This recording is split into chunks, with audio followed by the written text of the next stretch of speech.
જીવનમાં જ્યારે આચરણ નષ્ટ થશે ને, આચરણ બગડશે ને, એટલે ગમે એવી ઊંચી વેદાંતની શાસ્ત્રોની જ્ઞાનની વાતો કરશો, કાંઈ ફળ નહીં મળે, શાંતિ નહીં મળે, મોક્ષ નહીં મળે.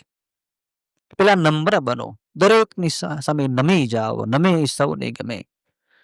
સંતોની સામે નમી જાઓ, શૈતાનની સામે નમી જાઓ, બધાની વંદન કરો, શત્રુની સામે નમી જાઓ, નમતું મૂકો, ક્ષમા કરો, જતું કરો, સહન કરો, તો છેલ્લે તમારી જીત થશે.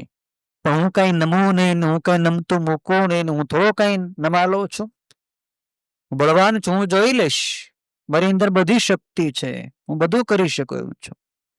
તો કદાચ આજે તમારી પાસે ધનની કે શરીરની શક્તિ હશે, તમે કદાચ શરીરથી વિજય મેળવી લેશો, પણ કોઈના દિલ ઉપર તમે વિજય નહીં મેળવી શકો.